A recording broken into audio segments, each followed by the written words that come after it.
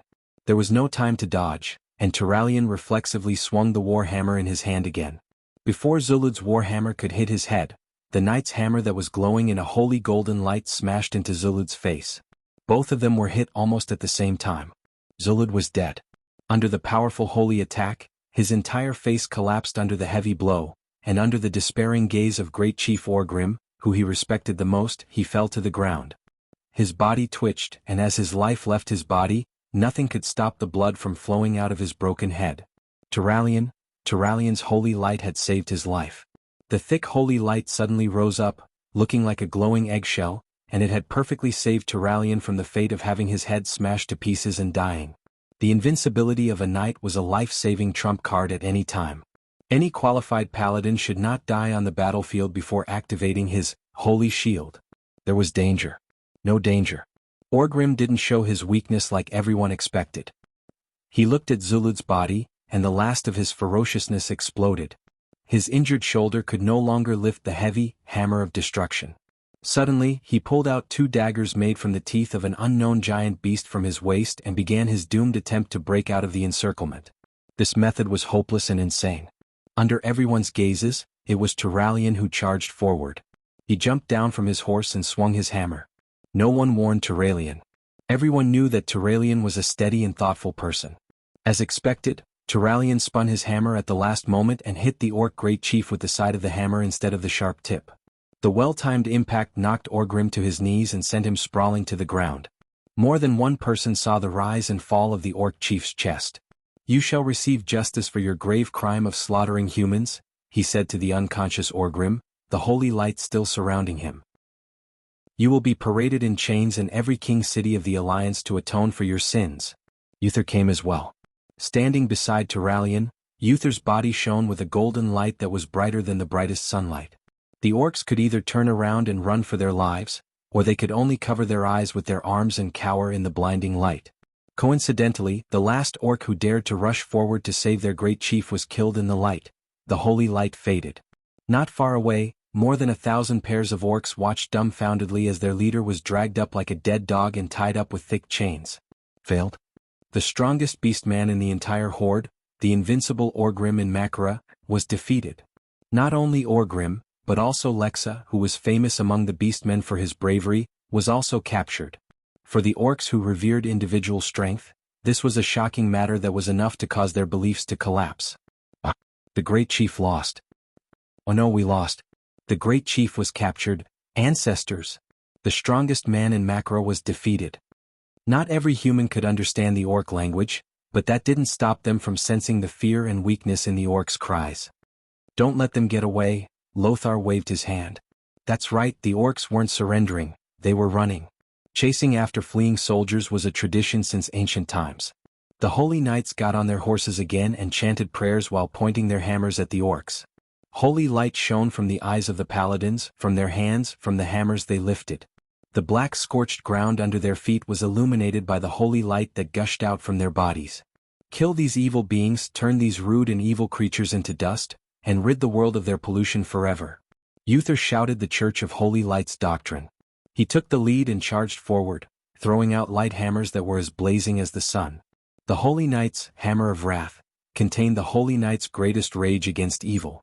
This was the release of the rage in his heart, and it was a judgment from the Holy Light. Many orcs were still running away, and before they could react, they were killed by the hammers made of Holy Light. The Holy Knight's charge broke the temporary silence on the battlefield, and the other orcs and humans started fighting again. The rest of the Alliance's troops followed suit. The orcs fell into panic after witnessing Orgrim's defeat, and nearly 150,000 orcs tried to escape the battlefield. The steep terrain of the Blackstone Fortress was a huge trap for the orcs who were trying to escape. The first point of all fortresses was that they were easy to defend and hard to attack. The narrow terrain was the norm.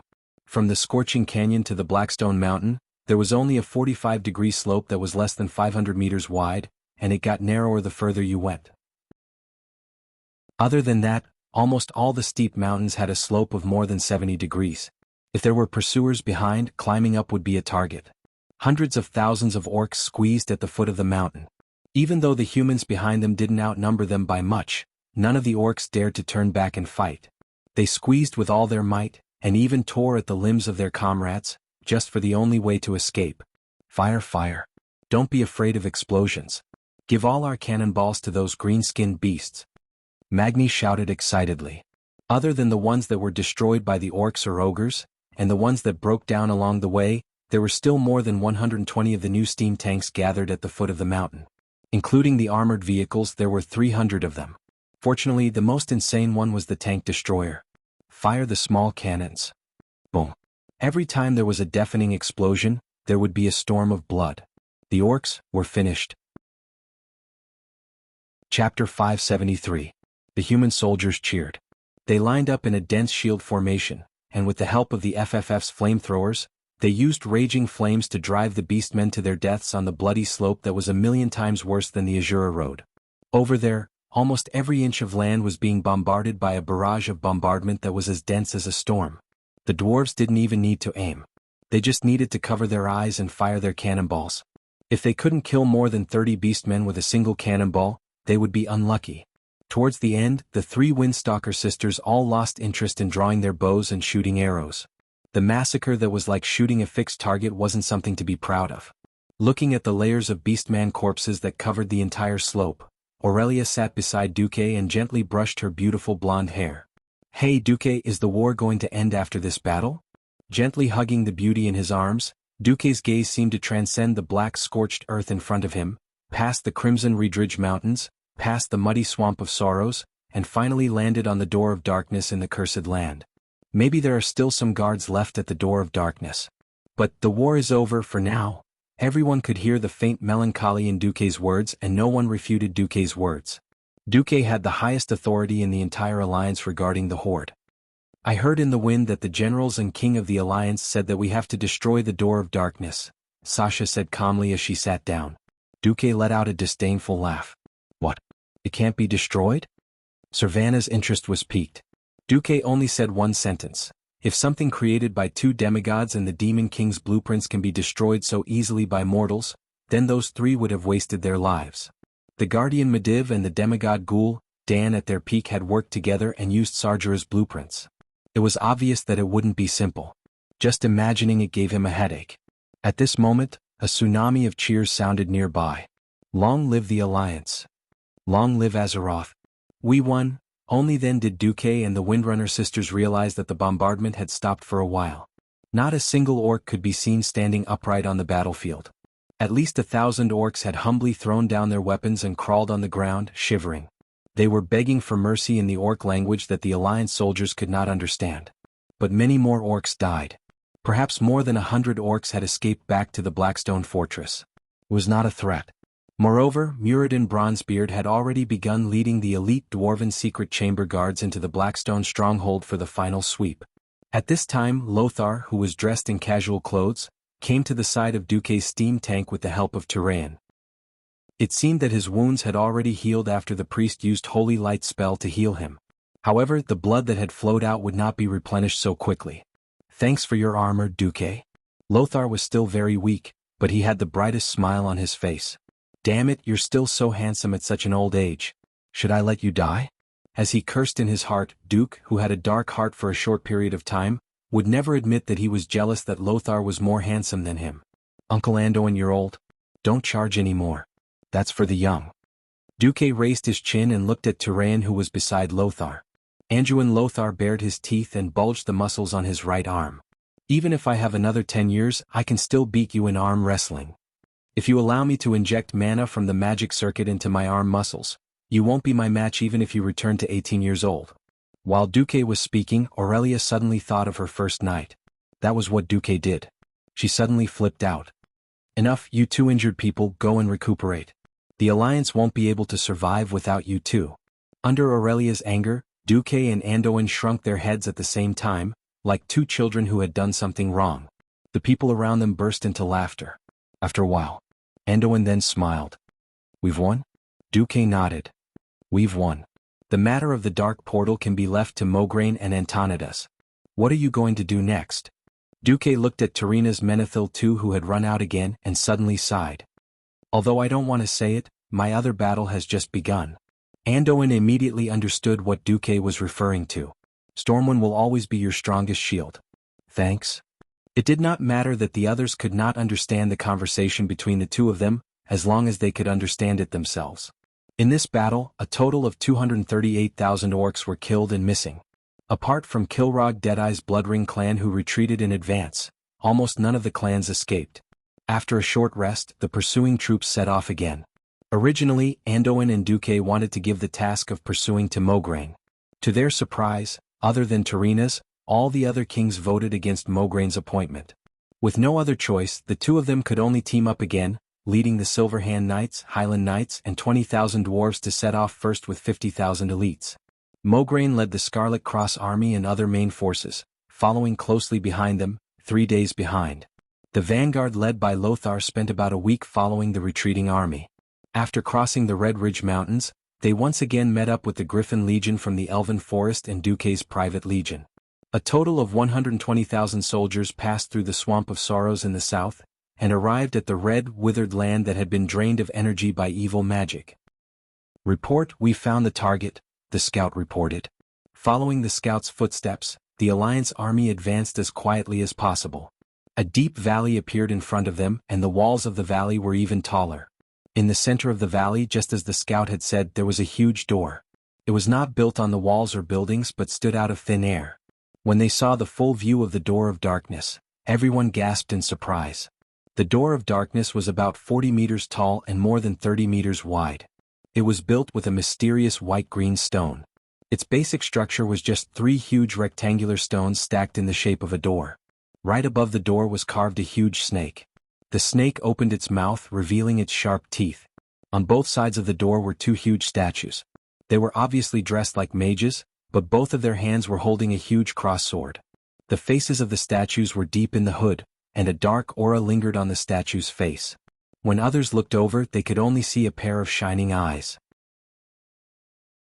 Chapter 574.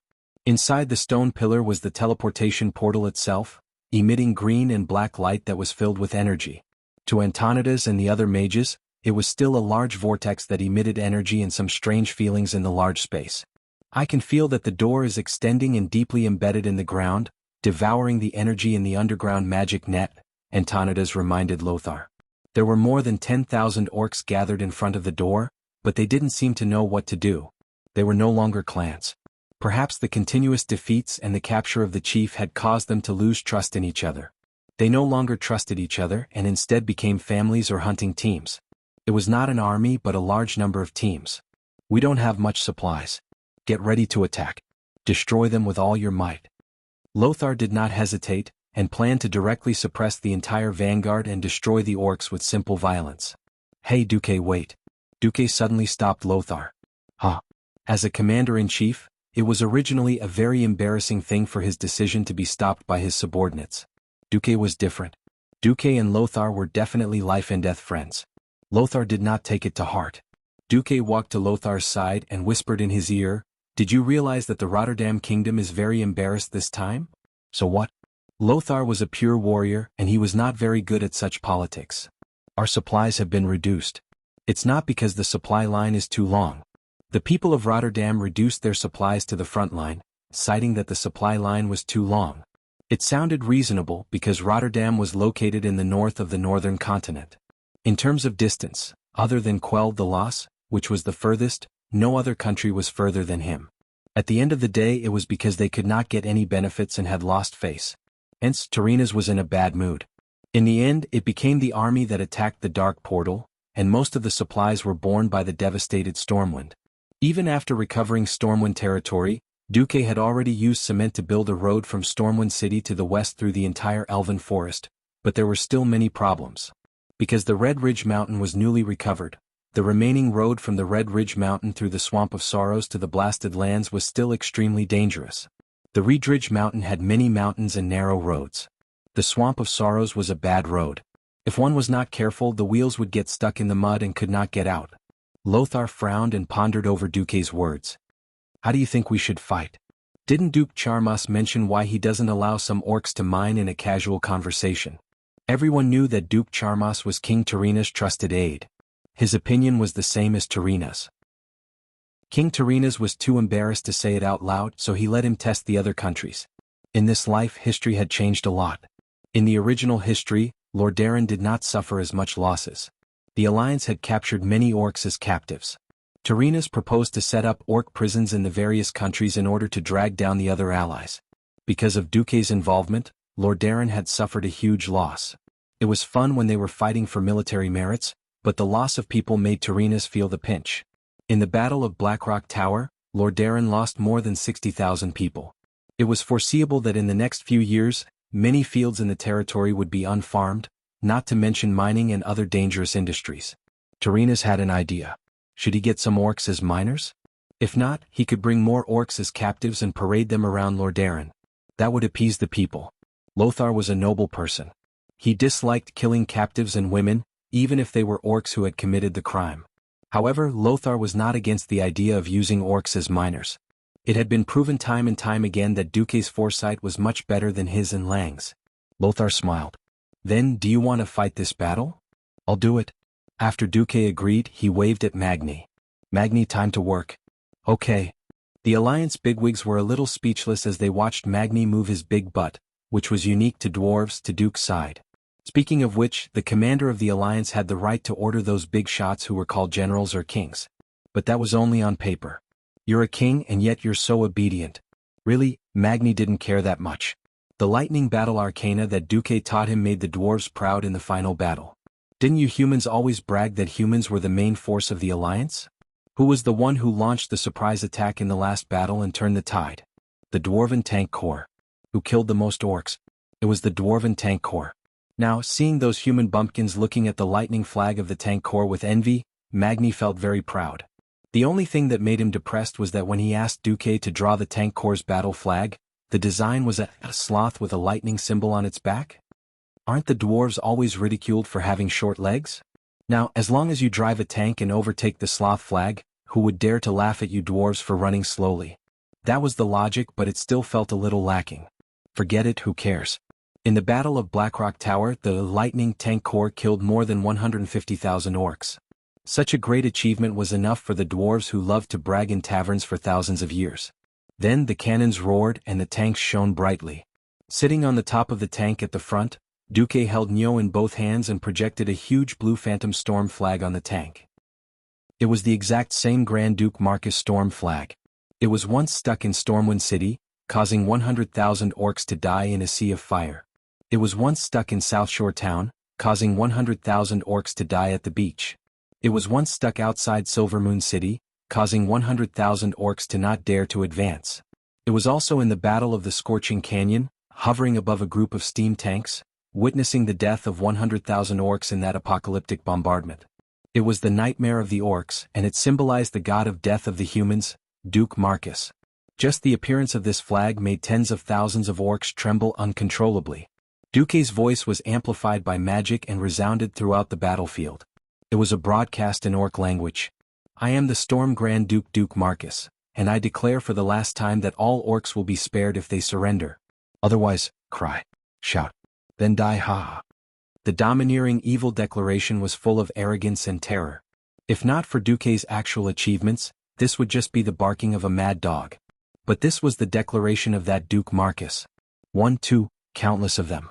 The orcs dropped their weapons and knelt before Duque as if on a pilgrimage. They lowered their arrogant heads that they thought they would never lower and prostrated on the ground. Many years later, on that day every year, countless old orcs would still recall the terror of being dominated by the great demon god Duque, as well as the humiliation of being helpless in front of the demon god Duque. Chapter 575. They had thought that there would at least be a battle, even if it was a small one. Who would have thought that under the witness of the Alliance's leaders and countless soldiers, the ferocious beastmen, would surrender without any backbone? Just because of Duque's words and the blue storm war flag fluttering behind him. 12,000 beastmen had surrendered. They had the most ferocious appearance, the muscles of wild beasts and the weapons that could kill wild beasts. How could they surrender just like that? No. It shouldn't be like this. It shouldn't be like this. In the Alliance's army, a tall and burly figure let out a low sob. When 100,000 beastmen died in the sea of fire, he did not cry. When another 100,000 beastmen hid in the belly of a fish, he did not cry. When huge failures came one after another and hundreds of thousands of his compatriots died, he did not cry. Because he knew that no matter how many died, the beastmen were still the beastmen he knew. The great and rebellious race that still stood in the world with their violence and bravery under the most difficult circumstances. Now, more than 10,000 people had bent their knees and lowered their heads, which they had never lowered to anyone before, even before they had fought with the enemy. Are these still the beastmen I know? Are these still the beastmen who dared to charge at the Gorons and ogres who were countless times stronger than them? Even when a thick chain pierced through his shoulder blade, and he was restrained by a huge metal torture device, and locked in a specially built prison cart, Orgrim did not show any signs of fear. But at this moment, Orgrim let out a cry that sounded like a howl. He screamed at the top of his lungs in beastman language. Stand up, beastmen. Are you still the great beastmen? Aren't you afraid of the punishment of your ancestors after you die? Stand up, beastmen. You are definitely not slaves of other races. Stand up, pick up your weapons and fight. You would rather die standing than live kneeling. Every beastman present heard the cry of their former great tribal chief. Some were in pain, some were hesitant, some were lost, but most of them were nervous and trembling. Orgrim had forgotten that he was roaring as a prisoner. If he was still the free and noble great chief he was half a month ago, every orc would continue to support him even if he was in dire straits. This was the iron law of the orcs that had been passed down for thousands of years. Either you use Makara to defeat your chieftain and make yourself the law, or you obey everything even if you die. Now, even the great chief had become a prisoner of the humans. What hope do we have for ourselves? Orgrim watched in despair as countless orcs lifted their heads to look at him in fear. Then they lowered their heads even more and pressed their foreheads against the dry, hot, crimson ground like slaves. No, Orgrim let out a blood-curdling scream. At this moment he finally understood Duke's sinister intentions. This seemingly thin and weak young human used his own method to ruthlessly knock down the backbone of the tribe. Something like a spine. Once it was broken, he would never be able to straighten his back. Duke was using this method to destroy the entire tribe. So what if these people escaped the Alliance's control in the future? They would only remember the fear of the Alliance and Duke. They would only live in fear. They would never have the confidence and will to fight against the Alliance. No. Orgrim sat down weakly. It's over. It's over. Everything is over. He muttered. In this moment of despair, Orgrim did not think of himself or his tribe. Instead, it was the last hope in his heart. Yes, Guile. The bloodline of his best friend, the former chief of the Frostwolf tribe, Durotan. He had sent people to the world beyond the Dark Portal and returned to Nagrand. After asking the great shaman prophet, he found out about the tribe's last hope. At first, he did not know what the prophet meant by the tribe's only hope. He only instinctively sent the few sword saints of the Fireblade tribe to protect his best friend's son. Now he knew. It was a joke to put his hopes on a beastman baby who was not even 2 years old. Unfortunately, he helplessly realized that this was his only choice. Only the Frostwolf tribe and Warsong tribe, which had not been completely destroyed by the Alliance, could form the backbone and soul of the new tribe in the future. Orgrim's cries gradually died down. He was careful to hide his hope. He did not even dare to look at Duke. He was afraid that this young and terrifying human who seemed to have predicted everything would discover his last secret. Behind him, Noxus heaved a sigh of relief. He waved his hand and 10,000 Alliance soldiers rushed forward to control the beastmen. There was no war without sacrifice. Now that the situation was set, every additional Alliance soldier they brought back to their home was another member of their family. Anduin Lothar was a man who understood sacrifice and the reproduction of his race. Just as Noxus was about to suppress the beastmen, Duke waved his hand. What? Duke said calmly. I want to plant an indelible fear in the hearts of these beastmen. This is more effective than any shackles or torture. Oh. Duke turned his head and looked at the most special king of the Alliance, President Kirin Tor, whose silver-white hair and beard fluttered in the wind. Master Antonidas, can you seal the dark portal now? Antonidas rode over on horseback. After he dismounted, he spread out his magic senses and carefully sensed it. After a while, he showed a bitter expression. The energy of the dark portal is too great. I'm afraid something will happen to me alone. Even though the dark portal was no longer in a high-energy state that could transport soldiers from Draenor, it was still something created by 2 demigods. If something went wrong, there would be a huge explosion, and all living things within a few kilometers would immediately be turned into ashes. Antonidas naturally thought of Duke. Duke, do you remember the time at Alterac? Antonidas said very softly. He was actually referring to the huge ice tornado that had wiped out hundreds of red dragons. That was the first time the two had worked together perfectly. In a sense, even though Duke could not mobilize such a huge amount of magic, Duke's ability to manipulate magic. Even if Antonidas did not want to admit it, he had to admit that Duke's manipulation was above his. Antonidas' suggestion was actually to let Duke lend a hand again. Chapter 576. Oh, it's okay. Alexstrasza knows. She said that it was her kin who went overboard. The Red Dragon army will not pursue the matter. Antonidas blushed. He had originally wanted to extort some money from Duke. Alright, I'll let you have it easy. You can perform and help me control it. And so, Duke stood on top of the tank looking like he was about to cast a spell. Archmage Antonidas, on the other hand, was hiding in the tank doing the dirty work. To be honest, Duke did not want to cast a spell now. Baron Geddon's mana burn was still causing him trouble. The magic that flowed in Duke's body was the lowest level of monitoring. He only used the system elf to help him monitor Antonidas' spellcasting process, preventing him from losing control and warning him. For Antonidas this was enough. Duke pretended to chant a spell on top of the tank. Antonidas, as well as the high-level Dalajan mages around Duke's tank, began to focus on summoning energy and filling their bodies with magic. There was not much energy left in this land, But the dark portal itself contained a huge amount of energy, and there were no measures to prevent people like mages from taking it for their own use. No, it should be said that there were originally. After the last master, Ghoul, Dan, died in the tomb of Sargeras, the magic that was originally set on the dark portal became a decoration.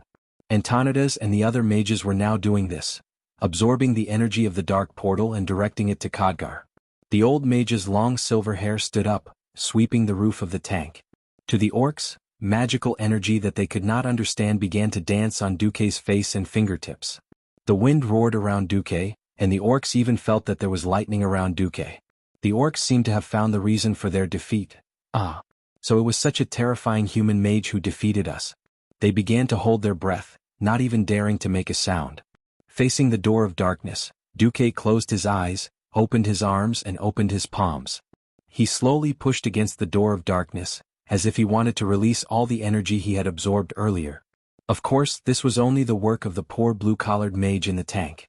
The enormous energy gathered in front of Duque and formed a mysterious, pulsating, glowing ball-shaped object with countless light spots hovering around it. Even without any knowledge of mysticism, everyone who saw this scene could easily sense this energy ball, feel its pulsation and feel its condensation. Duque was very satisfied with the fearful and respectful gazes that came from all directions. Very good. His level of acting cool was already maxed out. Duque secretly gave himself a 360-degree compliment. Well, it's just to scare the orcs anyway, so there's no need for him to be proud of it. With the help of the system elf, Duque focused his consciousness on the huge spatial fissure and the energy it contained. He confirmed its location again and sent a clear 3D spatial spell model to Antonidas. Antonidas, who was below, shuddered, and a bitter taste appeared in his mouth. Is it really because of the difference in talent? I've just begun to sense the shape of the fissure, and this devilish little guy Duque has already made the entire spatial fissure model. With a deep sigh, Antonidas began to work. He quickly arranged the tasks of the various high-ranking mages in the magic communication circuit, and then informed Duque that it was done. Duque opened his eyes, and the aftermath of the enormous energy seemed to flow out from his eyes that were deeper than the universe. The Windrunner sisters beside him were dazzled, and the human soldiers and orc captives were shocked. They saw Duque suddenly put his hands together so that his palms were facing each other, and then he made a pushing gesture. The huge energy ball suspended in midair suddenly flew forward. The ball was elongated into a slender shape, like some special spear. An energy spear that was about to be thrown into the center of the dark portal. Its energy gushed out, poured into the dark portal and pierced through the stone slabs that built it. Boom! Suddenly there was a huge tremor. This big explosion shook many Alliance soldiers and orc warriors, and even Duque himself almost fell from the top of the tank he was standing on. The illusory black and green energy ball in the middle of the portal was instantly blown to pieces. Fortunately for the nearby Alliance soldiers, almost every piece of energy that was blown out was sucked into the portal that was about to collapse. The space shook violently, and after 10 seconds the huge spatial fissure disappeared.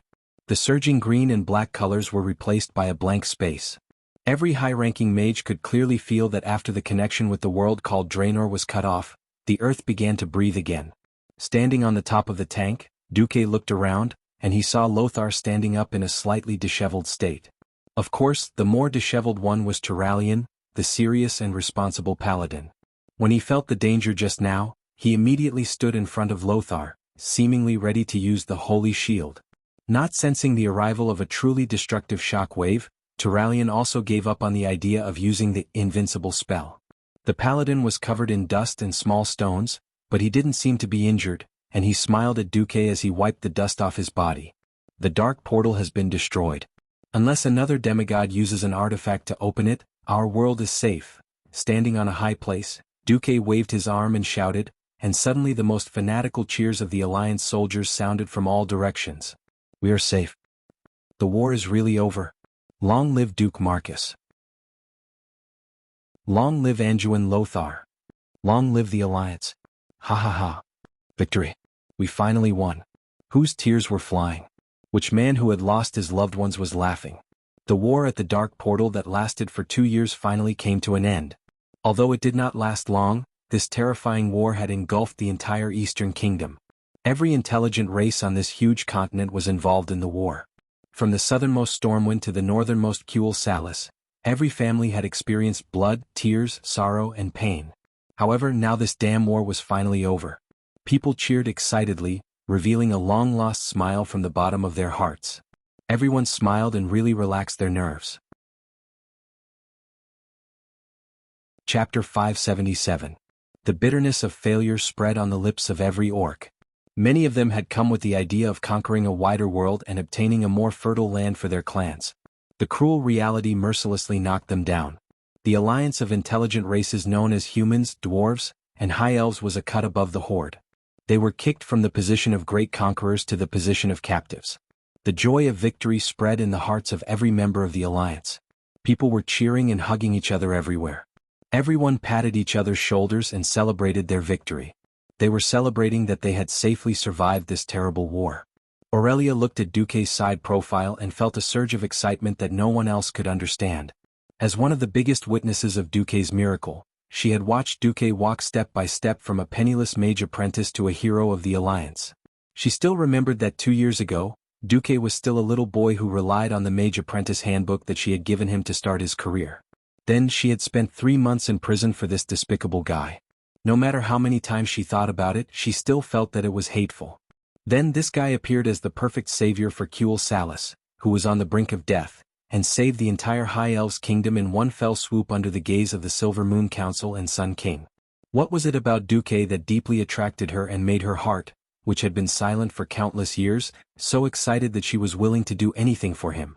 Was it the wisdom and vision that far surpassed the mortal world? Was it the shocking aura that forced tens of thousands of soldiers to retreat with a single flag? Or was it the prestige that made tens of thousands of enemies surrender at the sight of a flag? No, it was neither. Or perhaps it was both. Women were complicated and contradictory creatures. Aurelia didn't know anything else. At this moment, she only knew that she loved Duque to death. "Hey Duque." Aurelia suddenly spoke. She had an urge to kiss Duque, but at least 30,000 pairs of eyes were looking at them. This made her, who had always been dignified and elegant, feel embarrassed. She was wondering if she should let Duque go down to the tank. Who knew? "Duque, I love you so much." Yes, something happened that made Aurelia angry, but also a little unable to vent her anger. Ignoring the gazes of tens of thousands of people, or perhaps it was because of her flamboyant personality that she dared to love and hate, Sasha actually made the first move. She held Duque's face, and under the gazes of tens of thousands of Alliance soldiers, she started kissing Duque passionately. Oh, MMM. At such a close distance, no matter how loud the noise was, Aurelia could still hear the sound of her lover and her sister's tongues intertwining. Looking at third sister's face, which was extremely similar to hers, falling into a passionate kiss, and looking at the passionate crimson blush on her cheeks and neck, Aurelia actually felt as if the person who was kissing was herself. Unknowingly, Aurelia leaned over as well. At this moment she was startled by the sudden loud noise. "Oh, Sir Marcus, well done. Beauty and hero. Ah, that's clearly a hero and a hero, alright? Lady Sasha has killed more orcs than your leg hair." There were people laughing, jeering, yelling, and all kinds of things. Sasha didn't care and continued to hug Duque's neck tightly, kissing him passionately. "Isn't Sir Marcus and Lady Aurelia? You don't understand. Elves are very open-minded. It's very normal for 2 women to share a husband, or for a woman to have 4 or 5 open lovers." "Oh, then Sir Marcus kissed Lady Aurelia too?" "Yes. Kiss. If it was in the past, under the seemingly relaxed but actually strict hierarchy, those fellows would definitely not be so presumptuous. Now, no one expected that the one leading the jeers was actually the seemingly old-fashioned young general, Reginald Windsor. With someone taking the lead, naturally there were even more jeers. Kiss. With Duque's private soldiers taking the lead, the shouts were almost uniform. Aurelia couldn't hold back her embarrassment. On the other side, after hearing everyone's shouts, Sasha reluctantly let go of Duque. "Here, you're my big sisters now." After saying that, she even stuck out her tongue mischievously at her big sister, and then licked her red lips, looking as if she hadn't had enough. She wouldn't have let go of Duque if not for everyone's request. Kiss. The cheers of the rowdy bastards soared to the sky. "No, Duque, I still don't think it's good." At the crucial moment, Aurelia's reservations flared up. At the crucial moment, Duque's dominance leaked out. He forcefully grabbed Aurelia's waist with his left hand, and locked his right hand tightly with hers. Then he kissed her deeply. "Oh, The tens of thousands of onlookers were happy. Satisfied. They all let out all kinds of strange cries and some even clapped. Aurelia was clearly embarrassed, but she was surprised to find that she enjoyed this feeling. The slightly rebellious feeling at the moment of celebration wasn't bad either. Standing behind Duke, listening to the tsunami-like cheers, sensing the support and trust of millions upon millions of people towards Duke, Savannah suddenly understood a little why his proud and arrogant eldest sister and his most curious and intuitive third sister would fall in love with the same man. It was simple because the person before them was the great hero of the Alliance, Duke Marcus. His name was a legend. His name was a holy one. He and the heroes of the Alliance who fought alongside him were destined to become an indispensable part of the glorious history of the Alliance. The war was over. The Alliance had won. The world of Azeroth was safe. Even if it was only a temporary safety. This didn't stop the entire world of humans, dwarves, and elves from celebrating this glorious and great victory. From the southernmost Stormwind kingdom of human civilization to the northernmost quelled the loss of the High Elves. From the westernmost Kull, Tyrith that was alone in the sea to the easternmost Stromgarde that had just begun to rebuild its homeland. The news of the victory grew wings and spread throughout the entire eastern kingdom. In the taverns, during their leisure time, the most talked about was naturally the heroic epic of the legendary wizard and extraordinary commander Duke Marcus. Next was the Alliance commander Anduin Lothar, who dared to fight on the front lines. The Silver Hand who dared to launch a fearless charge against 200,000 orcs with a mere 12 riders. Uther, Tyrion Fordring, Sidon Dathrahan, Turalion, Gavin Rad Misfortune. These 12 paladins would become synonymous with courage for a long time to come. Mograine and Abendis, who still followed their duties and fought to the death on the front lines, also became the idols of countless young people. And Daelin Proudmoore, Langrin, Salas Trollbane and Tanadas, these kings who fought on the front lines, all of their names would become holy. Chapter 578. Many people thought that fighting a war was a tough job. No, in fact, rebuilding after the war was a tough job. Thanks to Dudian's planning and ruthlessness, the number of orcs that were captured was far fewer than in history. No one knew exactly how many orcs there were. Perhaps even Orgrim himself didn't know how many orcs had come to Azeroth through the Dark Portal. There were many illiterates among the orcs, so the number of orcs that came to the world of Azeroth was generally counted by clans. Anyway, there were no less than 1 million orcs that came to the world of Azeroth. Other than the 20,000 or so orcs who had followed Kilrog, Deadeye, Kargith and the other chiefs to flee in panic, most of the orcs had perished here. As for the captives, there were only 25,000 people. In history there were more than 200,000 orc captives. Just based on the Knight's creed of not killing captives, they had to build shelters for these captives and feed them to these gluttonous people. This caused the finances of both the Dalajan and Stormguard to collapse. Most importantly, the orc captives didn't buy it. In the following years, when the power of the devil's blood gradually faded from the orcs' bodies, they became less violent and dangerous. Some of the moronic philanthropists who didn't experience the first and second Dark Portal completely disregarded how these orcs had massacred villages and cities in the human world, and how much damage they had caused. Instead, they cried out for the orcs who had been oppressed and enslaved by the humans. Of course, there was no such problem now. 25,000 orcs who had lost their will to fight. This was a standard that almost any of the 11 countries in the Alliance could handle. Moreover, according to Duque's suggestion, other than the broad-minded Rotterdam who was willing to accept 15,000 of them, the rest would be shared equally by the countries that didn't suffer serious losses. They would either provide money or manpower to build a shelter for the captives. Duque's family planning policy package for the orcs was also passed by a large margin during the Throne Conference. Just like in history, the Alliance finally decided to build a total of 3 small shelters in the Hillsbrad Hills and Arthy Highlands.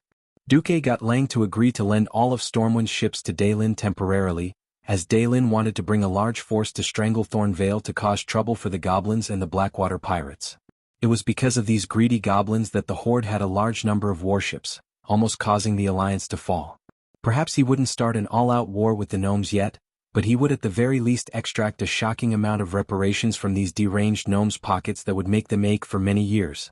In exchange, Daelin transferred almost all of Kull, Tira's, civilian merchant ships and cargo ships to Stormwind to support Stormwind's restoration. In this era, reviving a kingdom with millions of people was not an easy task. Even though Duque had Edwin Van Cleef make preparations long before the invasion of the southern continent, and even before the main army had landed in Stormwind City, Edwin Van Cleef had already prepared the materials needed to rebuild Stormwind City. It just so happened that Stormwind City was completely destroyed, and the orc clan that controlled Stormwind City was a bunch of unromantic bastards. They tore down almost every wooden pillar in the city to make a fire, and piled up the stones to make a stable.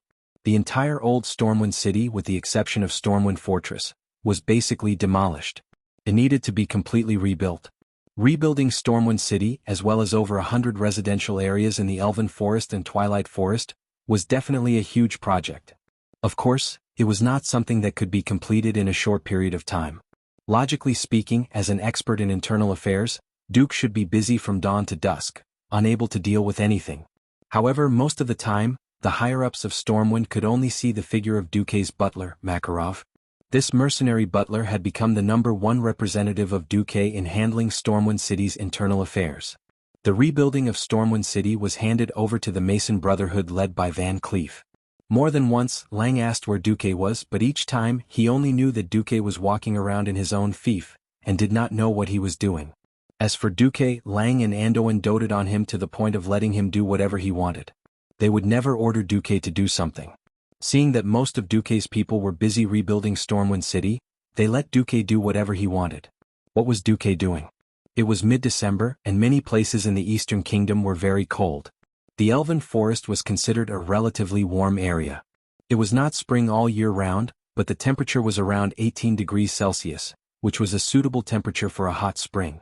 In the East Elven Forest Stone Monument Lake, near the large lake that had been renamed Windwalk Lake, Sylvanas was rushing through the forest.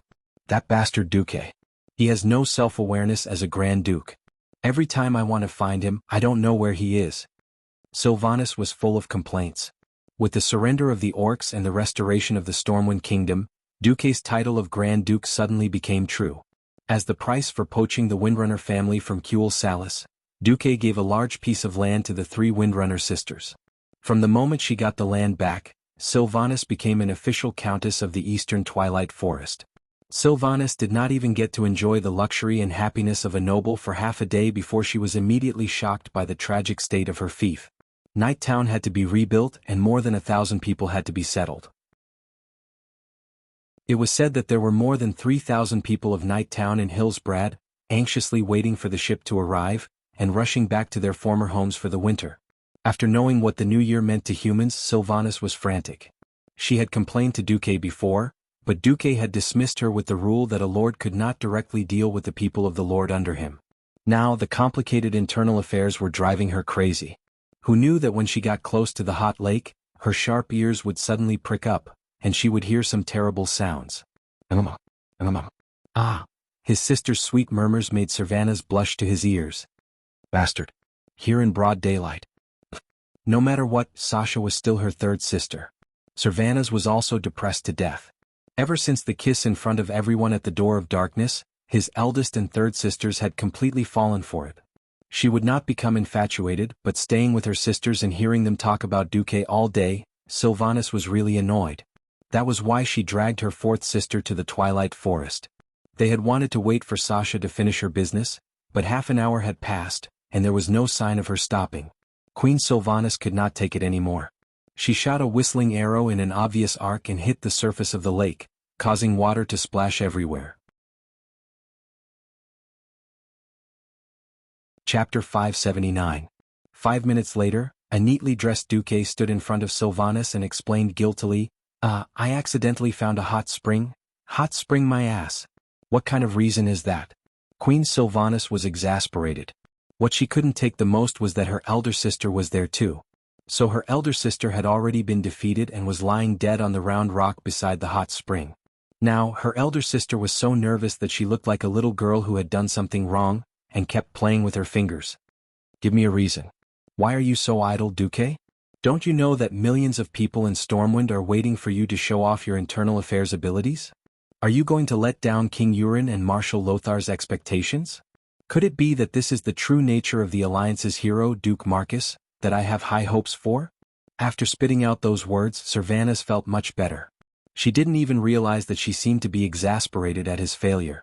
She felt that there was no difference between this Duque and the Sun King Anastrian who had fallen into mediocrity after achieving glory.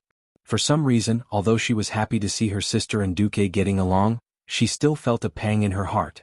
Was it disappointment? Disappointment? Or did she hope that the Duque she acknowledged would be even more perfect? She didn't realize that she was actually hoping to hear an extraordinary and unconventional answer from Duque's mouth. Because I'm waiting for something big to happen that can affect the entire alliance. If I wasn't so idle all day, that person in the north wouldn't dare to make a move. Duque seemed to be hinting at something. Vanessa gently combed her slightly messy long silver hair with her fingers. Today she was wearing a long white dress that revealed her back and a beige shirt. After a round of sex, she looked even more beautiful and alluring. Her second sister was a little embarrassed. Hee, I'm a countess, and there are more than 50 strong men looking for work in a small territory of Wind Lake. Do you think I'm a fool or blind? Where? Queen Sylvie asked. Unlike Sasha, who did as the Romans do, Illyria was still wearing a standard ranger outfit, but because the weather was a little cold, she wore a slightly tight-fitting green leather coat. I only know that they're from the northern Lordaeron continent.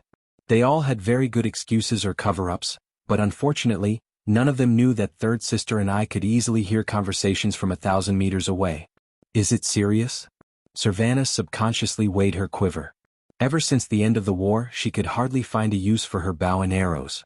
Duque smiled and hugged the waist of the two beauties on his left and right, causing them to rebuke him.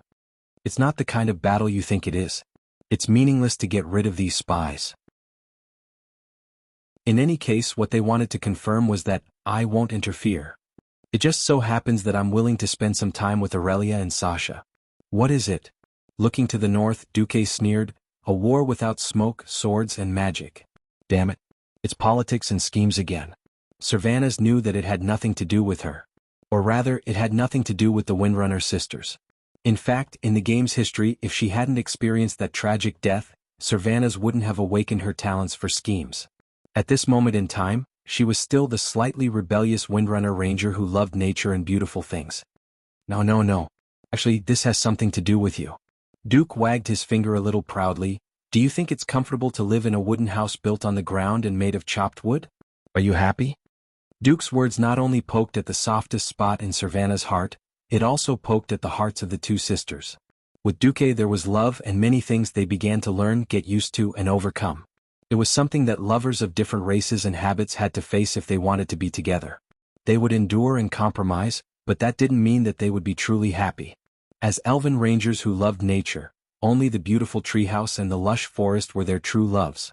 It wasn't the kind of treehouse made from a random tree, but from a real elven ancient tree. The feeling of breathing with the spirit of nature was something that couldn't be found in the post-war elven forest. In a daze, Servanas recalled the beautiful days when she sat on the edge of the treehouse dozens of meters above the ground, swinging her legs and humming. Servanas couldn't help but stretch her legs. Duque took a look.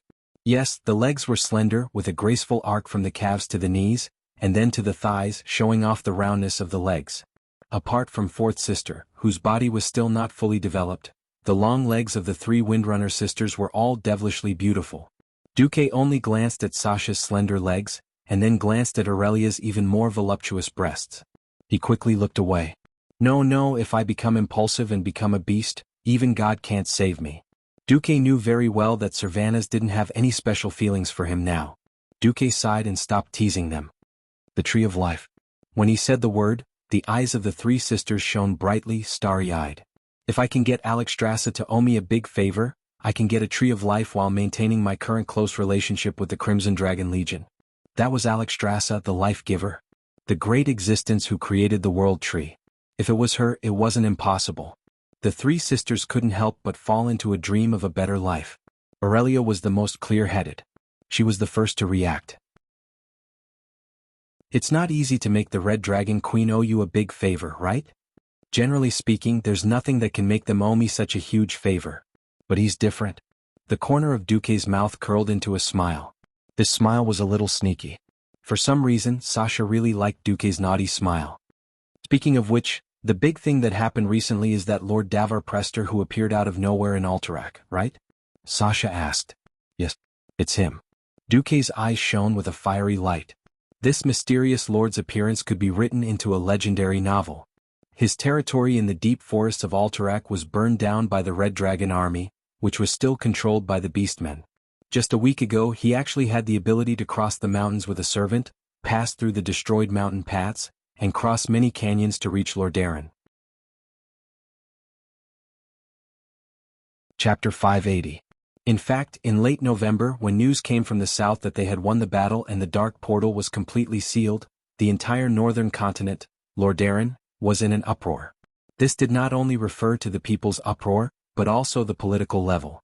In almost all the major cities of the northern continent, a large number of special convoys suddenly appeared overnight. The insignia hung on the convoys, each one more powerful than the other. Those were the envoys sent by the political leaders of various countries. That's right, the war was over, but how to divide the spoils after the war was the main point. The destruction brought about by the Battle of the Dark Portal swept across the entire Eastern Kingdom. The destruction at every level was quite shocking, be it politics, military or people's lives. On the 27th of November, in Caer Darrow, Elugia, who had applied for leave from Duque to visit her family, met her father. To Elugia's surprise, her father's trusted aide brought her directly to her father's study. That was where the Duke usually worked. That was where the Barra family's top secrets were stored. Even though she was the Barra family's daughter, she was never allowed to enter. She saw her father. Although the Duke had a lot of white hair on his head, he hugged Elugia affectionately, which made Elugia feel a long-lost emotion. "Father, how many years has it been since you hugged me?" Elugia did not see her mother, which was not surprising. As an academic mage, her mother rarely stepped out of the research room throughout the year, so it was even more difficult to bump into her. Then, she passed through the study that was neatly arranged with files and documents. Elugia was slightly shocked, because her father had fiddled with something and opened the door to a secret room. Her mother said that this was her father's most private meeting room, which even the king had never entered. Duke Barov opened the entrance to a dark underground passage. Just as Elugia was hesitating whether she should take a step forward, her father grabbed her hand. Before she could react, she felt a hallucination from phantom magic. When she came back to her senses, she found herself outside a small hall. Elugia did not know where she was, but her intuition told her that it was a small room deeply embedded in the mountain. Opening the luxurious door, she followed her father in, and saw the famous General Haas. "General Haas? Hello." At first, Elugia was stunned. Her good upbringing allowed her to react immediately, and her well-honed etiquette made her lady's etiquette impeccable. Haas, the loyal and brave General Alterac, had short white hair and a square face. Ever since King Eden's rebellion against the Alliance failed, he had been leading the remaining Eagle Knights of Alterac to fight on the front lines against the Horde. Not being able to participate in the final battle of Black Rock Mountain was one of his biggest regrets. More than once, he sighed in public about not being able to participate in the final battle. However, why is General Haas here? "Elugia, I'm discussing with your Uncle Haas how to maintain Alterac's independence under the threat of Rotterdam." "The threat from Lordaeron? Independence?" A series of nouns with a sense of unease emerged, causing Elugia's heart to skip a few beats. Under the gaze of the two elders, Elugia knew that they were waiting for her reaction. Is the situation really that bad? "I know Tyrrhenus. His kindness on the surface cannot hide his ruthless nature. He will make a move on Alterac, and this is the only chance to make up for Rotterdam's losses in the war." General Haas's voice was clearly heavy. It was hard to believe that this was coming from the mouth of a pure warrior. Duke Barov continued, "We have analyzed many scenarios, and the most ideal one is for you to be crowned the Queen of Alterac." "Crowned? Queen?" Elugia was so shocked that all the muscles on her beautiful face froze. "I'm sorry. I don't understand. Why do you want me to be a queen? Child, do you like Duque?" Another voice floated in from outside the door. Elugia immediately recognized it as her mother's voice.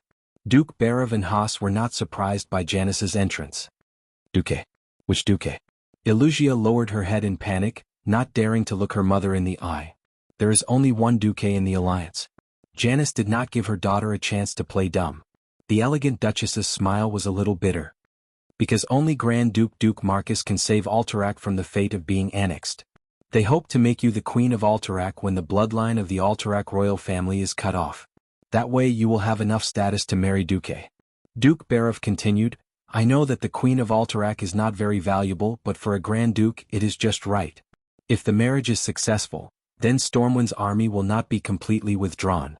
With Duque's private army, unless that old bastard Tyrrhenus dares to risk splitting the entire alliance and start a war with us, he will have no choice but to recognize Alterac's independence."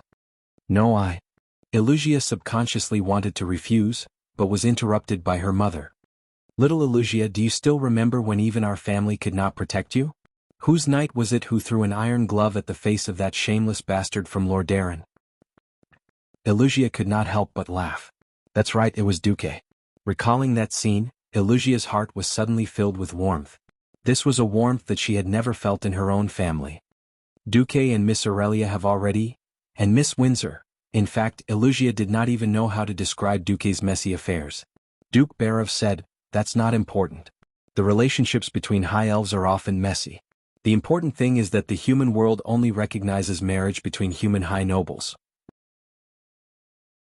But Illugia was still very hesitant. There are no buts. There is only one important thing now. Are you willing to marry Duque? And is Duque willing to officially marry you? Her mother's words made Illugia feel as if she had been struck by lightning. She was completely stunned. "We will give you 2 days to think about it."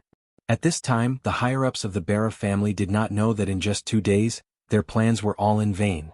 While they were plotting to maintain Alterax's independence and convince Illugia, Duque, accompanied by Alexstrasza, secretly met with someone no one expected him to meet, the Bronze Dragon King Nosdormu.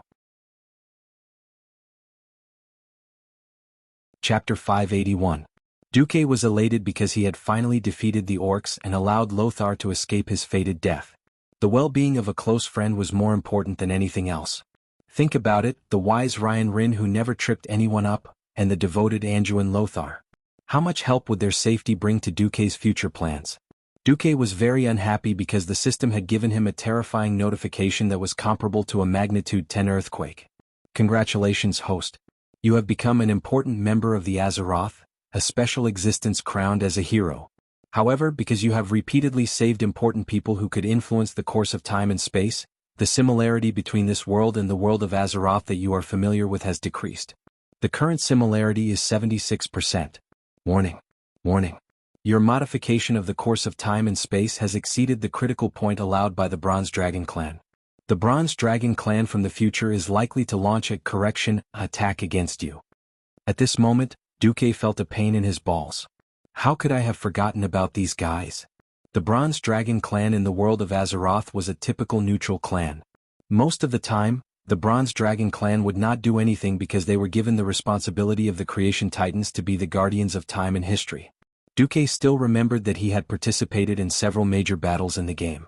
Those were all moments in time to prevent the Burning Legion and other messy forces from changing the current history. Theoretically, if evil forces went back to the past and changed the past, such as killing the most important people in the past, then the current time and space would lose its foundation and collapse.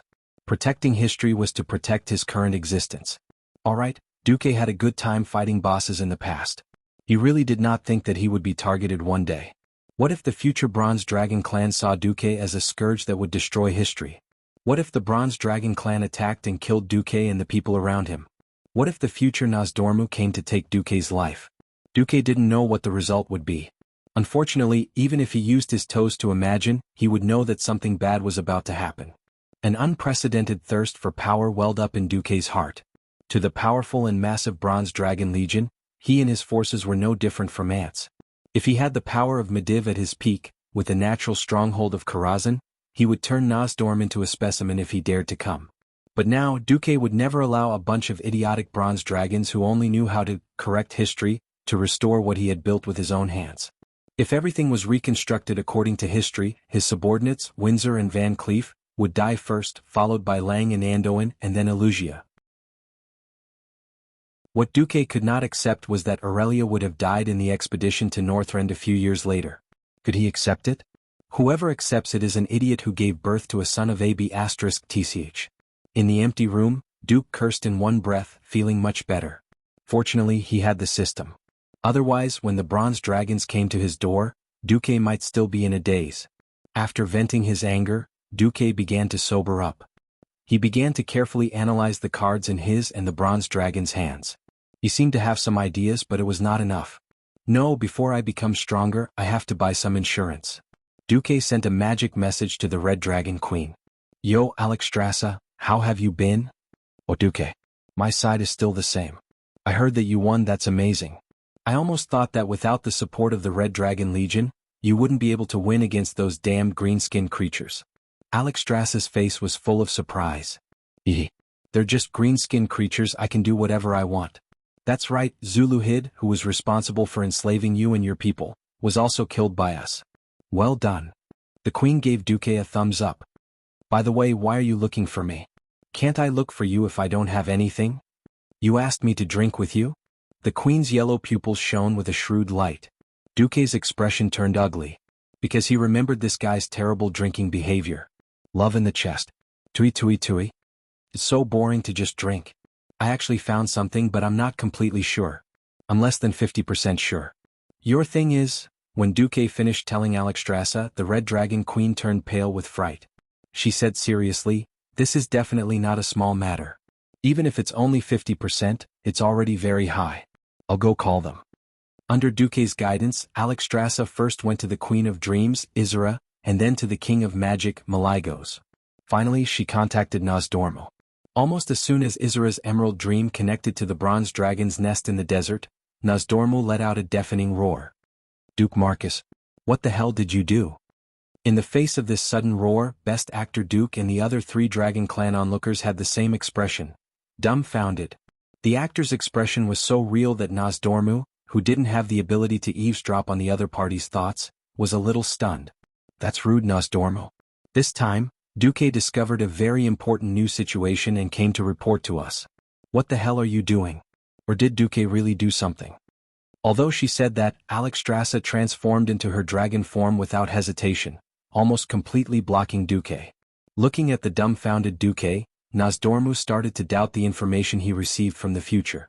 Although the future guy's words were a little serious, Nozdormu was a little conflicted. From what he saw, the future Duque had gone a little overboard, but it wasn't to the extent of going overboard. After all, it was still a good thing. So, from the start, Nozdormu tried to scare Duque. If Duque was really a spy or saboteur who destroyed the world by destroying history, he would definitely give himself away. The result of the test made Nozdormu a little depressed. Just now, when he roared, he added a bit of the power of time. If Duque was really a time assassin from the past or future of the world of Azeroth, Duque's body would definitely change in an instant. However, it didn't. Chapter 582. Was there a mistake? How was that possible? Could the future have made a mistake? Nozdormu couldn't figure it out. Of course, he couldn't figure it out because Duque didn't belong to the realm of time that he controlled. Strictly speaking, Duque belonged to the space faction. Without concrete evidence, Nozdormu didn't dare to make a move in front of his brothers and sisters. The huge Dragon King made of sand blinked and looked at Alexstrasza, who spread her huge red wings as if she was protecting her baby dragon. He felt a little embarrassed. No, actually, what we do today will affect the future. Some of the effects will cause the future world to collapse. Duque seems to have changed the fate of many people recently. This has changed the future of Azeroth a little. Most importantly, Duque isn't a native of Azeroth. Nozdormu hesitated in front of Alexstrasza, who was glaring at him. He seemed to be thinking of a better way to phrase it. Isra, who hadn't spoken until now, opened her mouth. Her eyes were still closed in her human form. She looked like a sleeping princess with a delicate face. Her ethereal voice sounded. Chains? I know that you're responsible for protecting the timeline, Nozdormu, but don't forget that Azeroth isn't completely isolated from the outside world. So what if there are foreign creatures? We are the Guardian Dragons. We protect the safety of all of Azeroth. Isra seemed to glance at Duque. It wasn't a glance in action but a look in feeling. She continued, if it's beneficial to the world, even if the timeline is changed, it shouldn't be a big problem. After all, your ultimate responsibility isn't to protect the timeline, but to protect the entire world of Azeroth. Yes. Alexstrasza interrupted. If it wasn't for Duque, I might still be in that damn cave being humiliated by those evil orcs for who knows how long. The Red Dragon Queen was definitely the more careless type. However, the more she was like this, the more shocking her intuition was. Unbeknownst to her, she had stumbled upon one of Nozdormu's unspeakable secrets. One had to know that according to the original history, she had always been suffering. She was only liberated after the Second World War of the Dark Portal. Her dragon eggs had been stolen and smashed, and the Red Dragon army had also suffered heavy casualties. In any case, she had been miserable. Suddenly, Nozdormu felt embarrassed. For him, it would not take much effort to peek into the future. He knew about Alexstrasza's bitter experience in the original future. In an instant, the head of the huge Sand Dragon King drooped down unnaturally. Alexstrasza immediately thought of something. Wait. You've already foreseen that I would be humiliated for a while. It's fine that you didn't take the initiative to save me, but you actually opposed Duque to save me in advance? Nozdormu's face turned green. Damn you. I hate those female dragons with such strong instincts. They brought this upon themselves. Maligos, who was watching from the side, opened his mouth wide while Isra gently held his forehead. Well, the days of being imprisoned were still vivid in her mind. Alexstrasza, who had not yet vented her anger, flew into a rage. She flapped her wings violently and pounced. I bite with my dragon teeth. I flap with my dragon wings. I attack with my dragon claws. I sweep with my dragon tail. Nozdormu, who knew that he was in the wrong, was beaten up like a grandson. His neck was bitten off. Of course, for Nozdormu, whose body was made of the power of time, the body made of sand was actually just a decoration. Alexstrasza's attack actually did not hurt him at all. After a while, when Alexstrasza finished venting her anger, Nozdormu's body quickly returned to its original form. However, being stared at by this huge red female dragon, he did not speak. All right, Nozdormu. I believe that Duque is a good guy. If you can't prove that his existence is a threat to Azeroth's safety, then for my sake, don't target Duque, okay? It was clearly a negotiation sentence, but when she said it, a pair of dragon claws were on her waist, and her mouth was full of sharp teeth. She was full of the demeanor of a dragon queen. If this draconic language was translated to be more straightforward, it would be, I have Duque under my protection. Get as far away from me as you can. Duque's mouth was wide open. He was simply ecstatic. Originally, he had bought insurance and hoped to negotiate with Nozdormu under the cover of the three dragon aspects. Who knew that Alexstrasza would actually directly announce that she would protect him? Duque was so touched that he almost snot out of his nose. Well, Duque actually had a slight cold. At this time, Nozdormu's voice suddenly came directly into Duque's mind. Little guy. I don't know if you did it on purpose or not. Anyway, I want to tell you that I have my eyes on you. If you are really proven to be the destroyer of the timeline, I will take care of you even if I have to fall out with that stupid female dragon. Duque's expression turned cold. Nozdormu, I don't know what you mean, but I will continue to use my own methods to make this world better and better.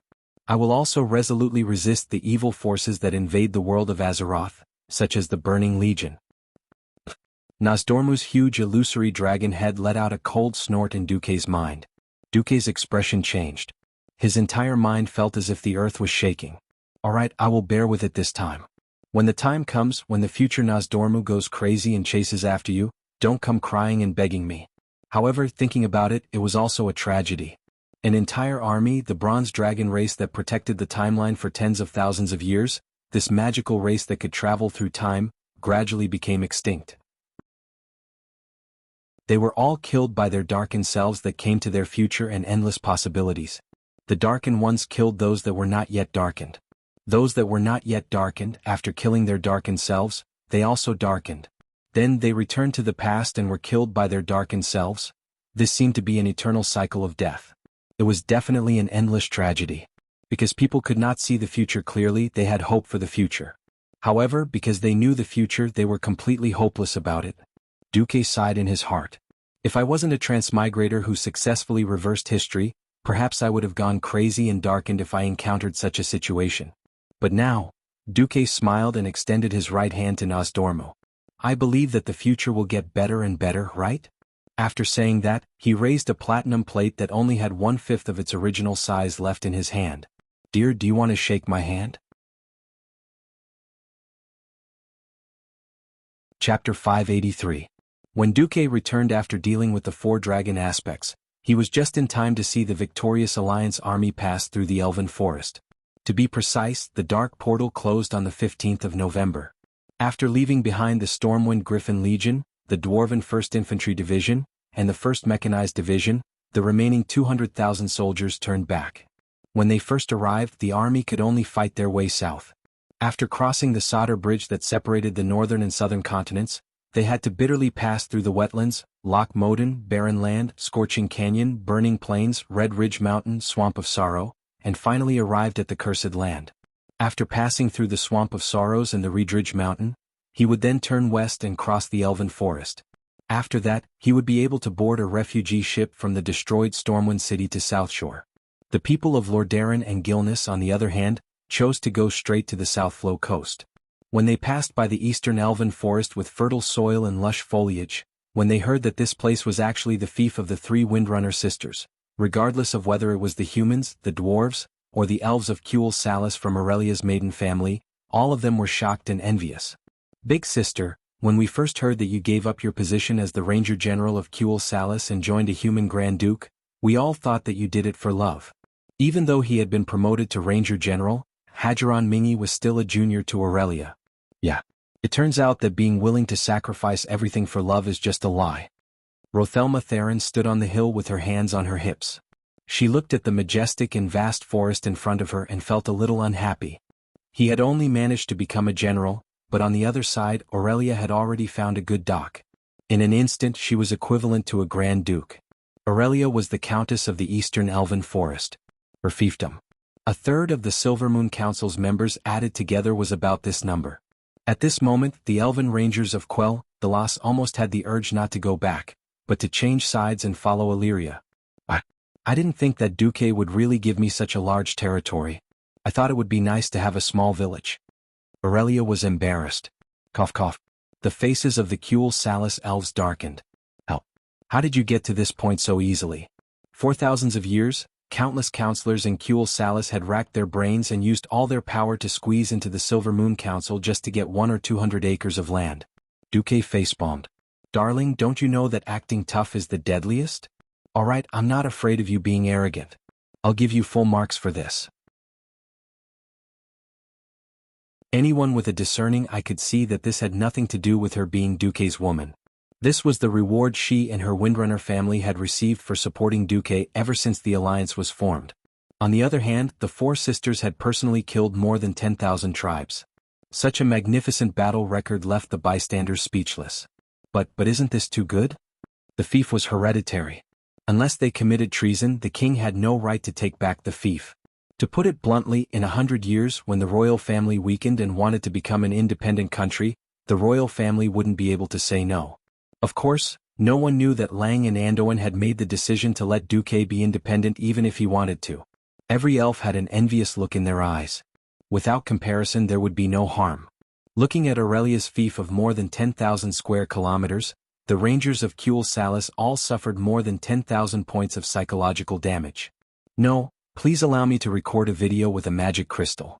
I'm going back to teach those fellows from the Silver Moon Council a lesson. Hadgeron Brightwing announced his plan wickedly. There was laughter on the spot. Be careful that the Silver Moon Council doesn't find trouble with you in the future, Roselma teased. If you're so capable, tell Kuel Salis to abolish the Rangers in the future. Hadgeron said stubbornly. All good things must come to an end. After learning that Duque and Aurelia were going to stay in their fief for the time being and not go back with the rest, Hadgeron and Roselma both looked slightly sad. Glancing at Sasha and the others, Hadgeron asked, Big sis, will you all come to the victory ceremony at the end of next month? Of course. As Aurelia answered calmly, she gently held onto Duque's arm. This was a declaration of identity. She, the heroine recognized by the Alliance, would come. According to the agreement, she would also wear Kuel Salis's Ranger General uniform that day. This was the last bit of shame for the High Elves. In fact, everyone knew that Aurelia would attend the ceremony as the Countess of Stormwind. Hadgeron and the others left, leaving only Duque and the others here.